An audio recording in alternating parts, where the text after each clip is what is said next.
Hi friends, ಇವತ್ತು ಒಂದು ಸೂರೆಕಾಯಿ ಉಂಟು, ಅದರದ್ದು ಹಲ್ವಾ ಮಾಡುವ ಹೇಗೆ ಅಂತ ರೆಸಿಪಿ ಹಾಕ್ತೇನೆ.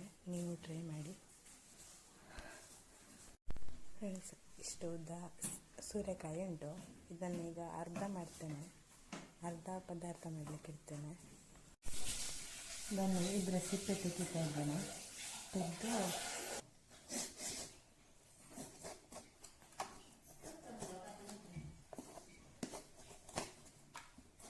ನೋಡಿ ಫ್ರೆಂಡ್ಸ್, ಈಗ ಸಿಪ್ಪೆಲ್ಲ ತೆಗೆದಾಯಿತು. ಇನ್ನು ಇದನ್ನು ಕಟ್ ಮಾಡಿ ಒಳಗಿದ್ದು ತೆಗೆಯುವ.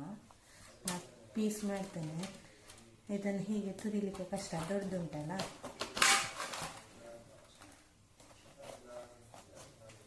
ಇದು ಉಂಟಲ್ಲ, ಇದನ್ನು ತೆಗಿತೇನೆ ನಾನು. ಬಿಳಿಯದ್ದೊಂದು ಇರ್ತದಲ್ವಾ, ತೆಗಿತೇನೆ. ಇದನ್ನು ತೆಗೆದು ಆಮೇಲೆ ತುರಿಬೇಕು.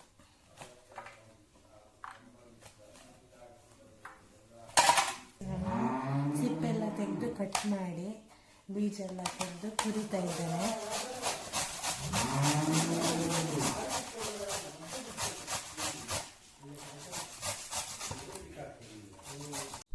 ಫ್ರೆಂಡ್ಸ್, ಎಲ್ಲ ಸೋರೆಕಾಯಿ ತುರ್ದಾಯಿತು.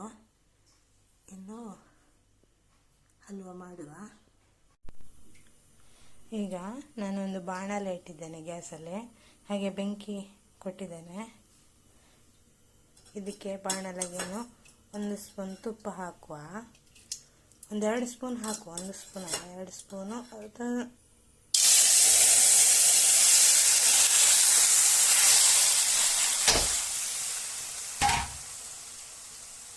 ಹಾಕುವ.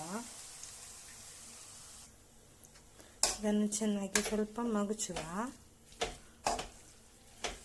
ಸ್ವಲ್ಪ ಬಾಡ್ತದೆ ಸ್ವಲ್ಪ ಹೊತ್ತಲ್ಲಿ.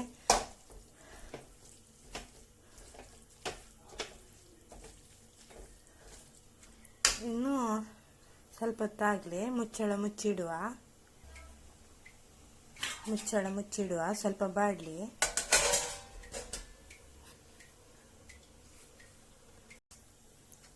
ಇದನ್ನು ಚೆನ್ನಾಗಿ ಸ್ವಲ್ಪ ಮಗುಚುವ. ಸ್ವಲ್ಪ ಬಾಡ್ತದೆ ಸ್ವಲ್ಪ ಹೊತ್ತಲ್ಲಿ ಬಾಡಲಿ.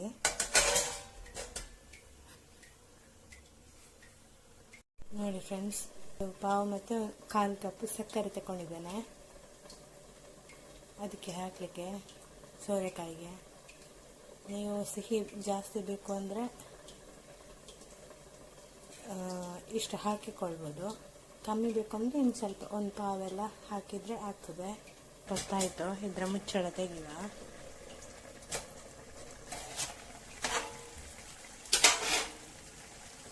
ಇನ್ನು ಸ್ವಲ್ಪ ಮಗುಚುವ. ಇನ್ನು ಸ್ವಲ್ಪ ಬಾಡಲಿ, ಆಮೇಲೆ ಸಕ್ಕರೆ ಹಾಕುವ.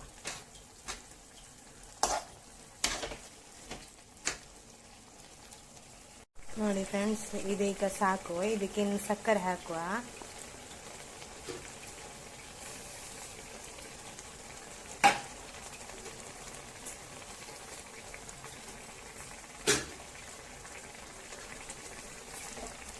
ಸ್ವಲ್ಪ ಮಿಕ್ಸಿಂಗ್ ಕೊಡುವ, ಮತ್ತೆ ಮುಚ್ಚಳ ಮುಚ್ಚಿಡುವ.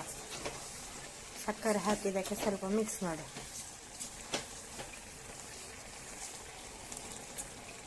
ಆವಿ ಆಗ್ತದೆ, ಇನ್ನು ಸ್ವಲ್ಪ ಆಗಬೇಕು. ಆಗಲಿ.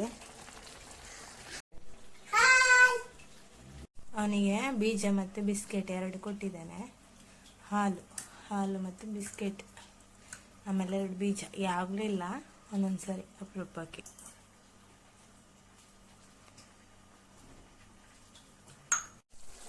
ಹಲ್ವಾ ಆಯಿತು.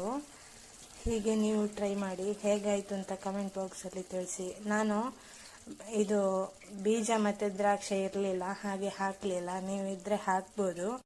ಹಾಗೆ ಮತ್ತೊಂದು ವಿಡಿಯೋದಲ್ಲಿ ಸಿಗೋಣ.